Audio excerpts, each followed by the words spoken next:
देखिए, इस टेम्पल को विश्वकर्मा के नाम से जाना जाता है। विश्वकर्मा एक कारपेंटर थे, दुनिया के सबसे पहले इंजिनियर थे।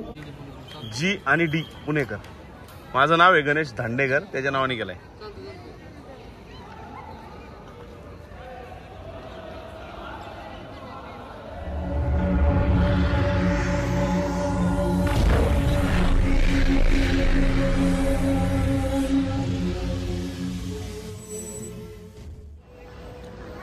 शुभप्रभात मित्रांनो। तर आत्ताचा सकाळची सुरुवात झाली।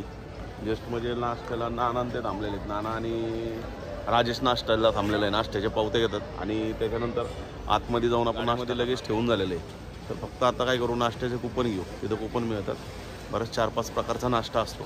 तर नाश्ता घेऊया आणि त्याच्यानंतर आपण आतमध्ये जाऊन नाश्ता करून मग बाहेर येऊया परत। मग बाकीचं पुढचं जसं आहे तसं सांगतो। आज काय विलासराव आले तर विलासराव पण म्हणले थांबा आपण व्हिडिओची स्टार्टिंग करूया। तर चला आता पुढे जाऊया आणि बाकीचं मग गाडीमध्ये बोलूया। परिसर बघा मित्रांनो, ही बस GPMT येते ना, इथं असे दर अर्ध्या तासाला बस येतात। हे दर्शन बरेच 2-4 ठिकाणी या बस जातात। तर या बस आहेत ना, या फ्रीमध्ये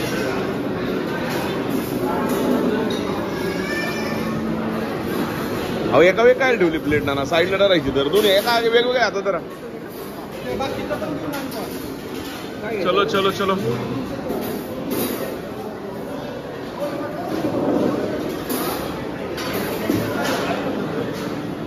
तर मित्रांनो, नाश्त्याला आज पोहे, उपमा, अजून पोहे, उपमा, साबुदाण्याची उसळ असं सगळं आहे ना। सांबर पण सांगितलं ना, एवढं खायला आहे सगळं। चलो खाऊन घेऊया आणि बाहेर जाऊया। चला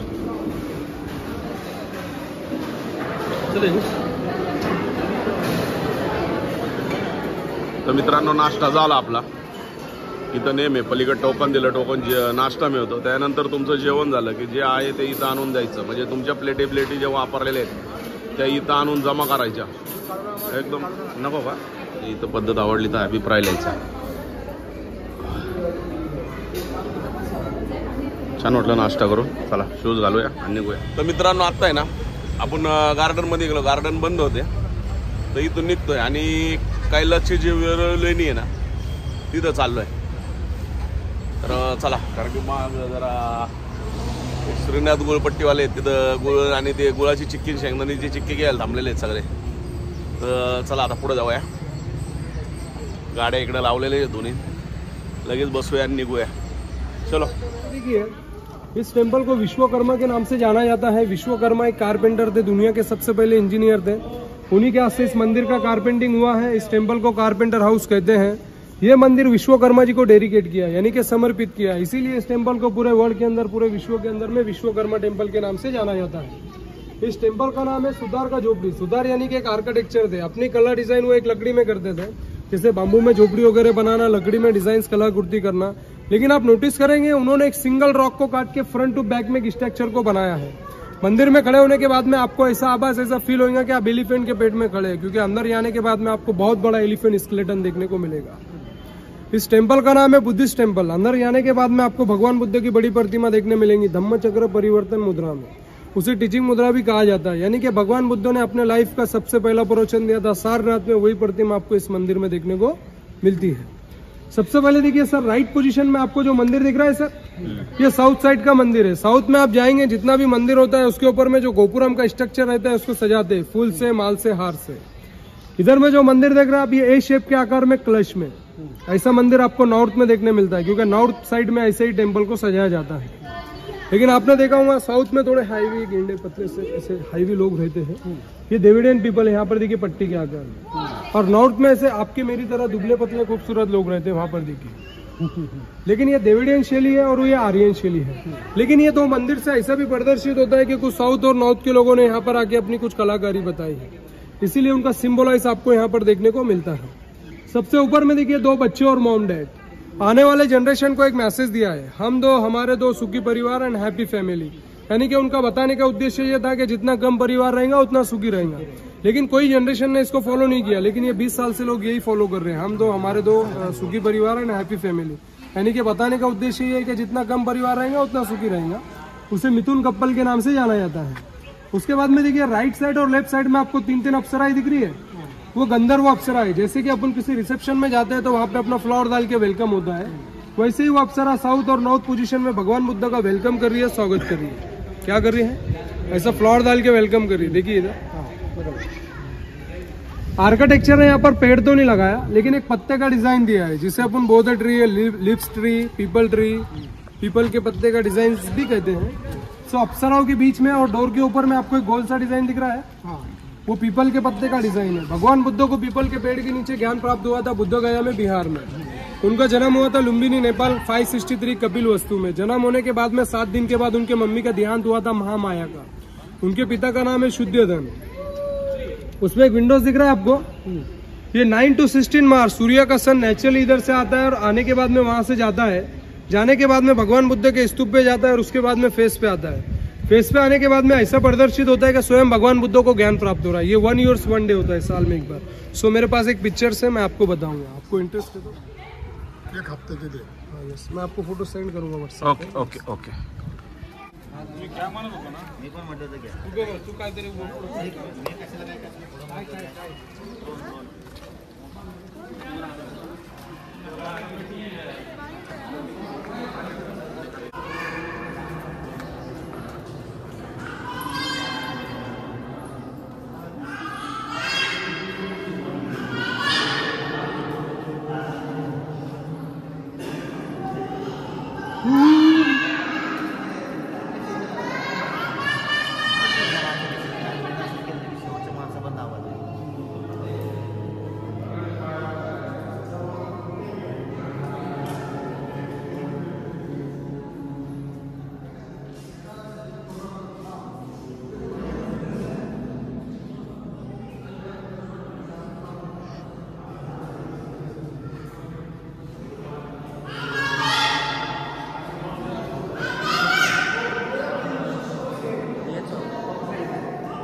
तर मित्रांनो, आपलं आतमध्ये बघून झालेलं आहे आणि आता आपण बाहेर चाललेलो आहे. वरती जाऊया, वरती बघूया, मग परत बाहेर जाऊन मग त्यांना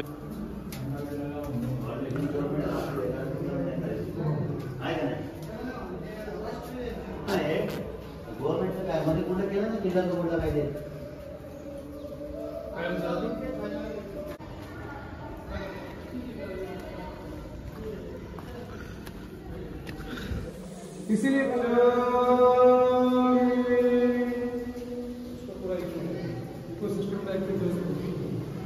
तो ये देखिए सर, ये सिमिलर है। ये वज्रपाणी इनके हाथ में वज्र है, ये धम्मपाणी इनके हाथ में बाण है। वहाँ पर देखिए पद्मपाणी उनके हाथ में कमल का फूल है, लोटस। अगर आइडेंटिफाई करा रहा हूँ मैं आपको, अगर कई हर प्लेस पे यही रहता है, अगर आपको आइडेंटिफाई रहेगा वहाँ पर जाने के बाद भी। वो देखिए उनके हाथ में कमल का फूल है, पद्मपाणी है। ऊपर में 2 एंजल से सोर्ट से आई हुई जो उनका वेलकम कर रही है, वही सिंबल चैरिट सिंबलाइज है। उनके पीछे में धर्म चक्र परिवर्तन का सिंबलाइजेशन है। ये देखिए, that is the mind of god Mahamayuri. जैसा हिंदुइज्म में आपने देखा है ना सरस्वती माता, उनका भी सिंबल पेटिस। यहाँ पर आपको सिंबलाइज देखने मिलेगा मोर। ये वज्रासन में बैठे हैं, ये सेविका है, ये 2 गंधर्व हैं जो उनका स्वागत कर रहे हैं। कुछ लोग इन्हें तारा देवी भी कहते हैं, प्रजापति गौतमी भी कहते हैं और महामयूरी भी कहते हैं। समझने के लिए इशारा काफी है। ओके सर, तो आ जाइए। वही प्रतिमा है, पार्वती जी का 64 इनकारनेशन। ये है दुर्गा, इनका शांत रस बताया है। ये है दुर्गा। दुर्गा ने महिषासुर मर्दनी का रूप लिया, राक्षस का वध किया। शक्ति के देवता है, काय के देवता है? शक्ति के। उनके 64 इनकारनेशन पार्वती जी, लॉर्ड शिवा हाँ। अब आगे चलिए। हाँ चलो। ये है शिव पार्वती का 64 दिन। मैरिज होने के बाद में कोई भी हस्बैंड अपनी वाइफ को मैरिज नहीं करता। उसी तरह शिव जी डस्टबिन गेम खेल रहे हैं, पार्वती जीत जाते हैं, शिव जी हार जाते हैं। लेकिन शिव जी उनका हैंड पकड़ के पार्वती जी से कहते हैं कि मुझे एक चांस दे दो, लेकिन पार्वती उनको चांस नहीं देते, ऐसा डर होता है कि मैं हार जाऊँ। लेकिन नीचे में जो भक्त होता है, ये नंदी शिव जी का भक्त होता है। नंदी को सब चिढ़ाते हैं कि आपकी शिव जी हार गए, आपकी शिव जी हार गए, ऐसा बोल के नंदी को चीट करते हैं। लेकिन नंदी का कोई कान खींच रहा है, कोई गर्दन खींच रहा है, कोई धूम खींच रहा है, कोई पैर खींच रहा है, ऐसा उसमें बताया। हो गया सर? सो आ जाएगा। ये है शिव जी का नटराज अवतार। शिव जी की दो मैरिज हुई, एक सती के साथ, एक पार्वती के साथ। सती के साथ जो विवाह हुआ था, उनके पिता प्रजापति दक्ष का विरोध था। सती ने अपने आप को हवन कुंड में डालकर त्याग दिया था, यानी कि खत्म किया था। शिव जी ने उनका शव अपने कंधे पर उठाकर तांडव किया। तांडव करने के बाद अगर उनका शव अपनी सृष्टि पर रखेंगे तो सृष्टि का क्या होगा? सभी देवी देवताओं ने श्री हरि विष्णु जी की मदद की। श्री हरि विष्णु जी ने अपने सुदर्शन चक्र से उनके 51 पीसेस किए, जो भारत भूमि पर गिरे हैं, जिसे अपने शक्तिपीठ के नाम से जानते हैं। यही है नटराज। समझ में आया? ये है रावण और ये है शिव पार्वती। रावण कैलाश पर्वत को हिला रहा है। कहा तो रावण को अहंकार आ गया था, गमन आ गया था। ये रावण कैलाश पर्वत को हिला रहा है। वो कैसे? रावण ने तपस्या की, शिवलिंग पर फूल चढ़ाना, दूध चढ़ाना, शिव जी को प्रसन्न करना। रावण ने देखा शिव जी प्रसन्न नहीं हो रहे, तो रावण बहुत बड़ा भक्तिमान और ज्ञानी था। रावण ने अपना एक एक सर काट के 9 सर शिवलिंग को अर्पण किया। वो 10वां काटने की ट्राई करता है, लेकिन शिव जी रोक देते हैं, प्रसन्न हो जाते हैं। रावण को प्रसन्न होकर शिव जी ने शक्ति दी, लेकिन रावण ने उस शक्ति का गलत इस्तेमाल किया, क्योंकि उसका अहंकार आ गया था, घमंड आ गया था। रावण ने अपना 10 सर 20 हाथ का जोर लगा के पर्वत को उठाकर लेकर आ रहा है। उस दरमियान में पार्वती जी का बैलेंस आउट हुआ, राइट साइड में वो घबर गए थे। उन्होंने शिव जी का हैंड पकड़ा और शिव जी से कहा कि जो आपका भक्त है रावण, वो कैलाश पर्वत को हिला रहा है। शिव जी ने अपने दावे अंगूठे से पर्वत को दबाया, रावण फोल्ड होया, यानी कि रोने लगा, चिकचिकाने लगा। दूसरी बार दबाया तो रावण फोल्ड हो गया। तो उसका जो सेंटर में जो पिछला पार्ट है, उसका हड्डी टूटने आया था, तो उन्होंने वहाँ पे हाथ का सपोर्ट लगा के अपने आप को सेव किया। और सेव करने के बाद उन्होंने शास्त्र गाया, डमडम डमरू बजाया। शिव जी ने उसको और एक बार माफ किया, क्योंकि उससे प्रसन्न हो गए। ओके? रुद्र होता कौन था? अंधकासुर नाम का जो राक्षस था, उसको एक ऐसा वरदान था, जब तक उसका मृत्यु नहीं होता, जब तक उसको 3 हिस्से में टुकड़े न कर, तो शिव जी उसको अपने त्रिशूल की ओर आसमान में लेके आकर उसका वध करते हैं। अगर उसका खून का खून जमीन पर गिरता है तो हजारों राक्षस का जन्म हो सकता है। इसीलिए उसका जो ब्लड एक कटोरे में ले लेते हैं और अपने उसके अग्नि से जला देते हैं, ताकि उसका वध हो जाए। और जो ब्लड सनलाइट में, जो आसमान से गिरता है, तो वो उसको बाकी का जो ब्लड है वो सनलाइट से जल जाता है, यानी कि सूर्य से जल जाता है, सूर्य की रोशनी से। और जो ब्लड कटोरे में जमा होता है, शिव जी उसको अपने अग्नि से जला देते हैं, ताकि उसका वध हो जाए। अंधकासुर रुद्रावतार के रूप में अपन इस प्रतिमा को जानते हैं। Okay sir? ये देखिए, ये है सप्तम अवतार, लॉर्ड शिवा 64 इंटरनेशनल। मैंने आपको बोला था, ये अलग अलग उनके अवतार हैं। सामने देखिए गणेश जी ने। शुभ कार्य करने से पहले गणेश जी को पूछते हैं, क्योंकि वो ज्ञान और कला समाज के प्रतीक माने जाते हैं, तो बुद्धि के लिए करते हैं। और शुभ कार्य करने से पहले अपने बुद्धि को पूछते हैं, या कोई कंस्ट्रक्शन करते हैं या कोई बिजनेस करते हैं, सबसे पहले उनकी पूछते हैं। लक्ष्मी नारायण कपल है, नीचे में उनके भक्त हैं, कोई शहनाई बजा रहा है, कोई फ्लोर डाल के उनका वेलकम कर रहा है। और आजू बाजू में 2 दासियां खड़ी है।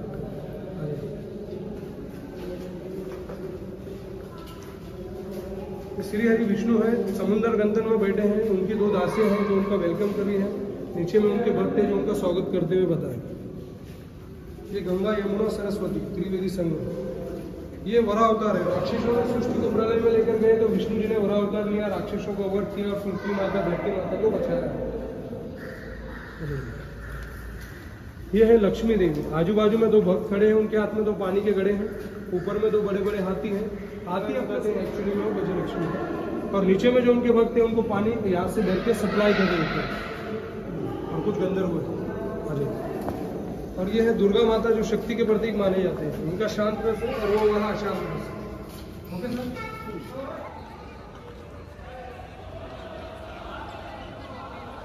तर मित्रांनो, आत्ता आपण लेणीमध्ये चाललेलो आहे. दादा आपल्याला माहिती देतच आहेत, तर बघून घ्या इथं.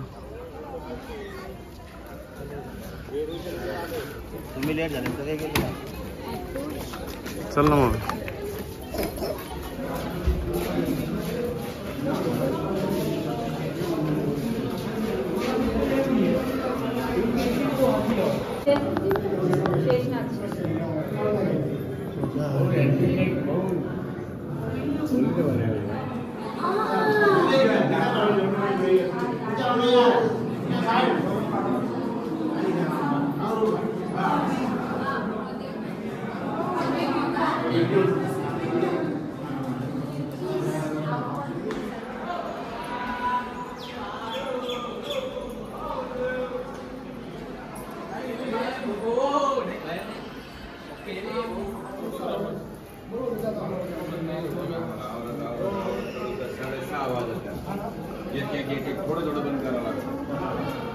शिवलिंग आहे ना 6 वाजेपर्यंत झालं.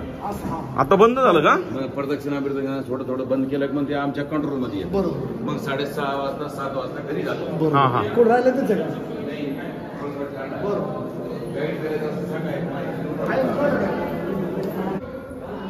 तर मित्रांनो मंदिरात दर्शन झालं आणि आता आपण बाहेर निघालेलो आहे,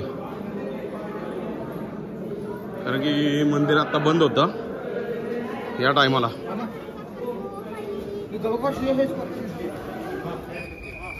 तर मित्रांनो आता आपण मंदिर फिरून बाहेर आलो. आता पूर्ण बंद झालंय त्यामुळे जाणं मुश्किल आहे, पण बघूया. तर मित्रांनो पाऊस येतोय. आपण वेरूळच्या ज्या लेण्या होत्या त्या बघून आता गाडीकडे चाललेलो आहे आणि एकदम मस्त माहिती पण छान दिली त्या गाईड दादांनी. तर पूर्ण व्हिडिओ बघा. तर मित्रांनो इथून अजिंठा जी लेणी आहे ती 102 किलोमीटर आहे आणि आपण आत्ता जी केली ती वेरूळ लेणी. तर मस्त व्हिडिओ झाला एकदम भारी. त्या दादांनी माहिती पण छान दिली. तर व्हिडिओ आवडला ना लाईक करा, शेअर करा आणि कमेंट करा. सगळे इथं परत चहा प्यायला आलेले आहेत. आम्ही इथूनच चहा पिऊन स्टार्टिंग केलं तर इथंच चहा प्यायला आलोय. परत गाडी काढूया आणि पुढे निघूया. चलो.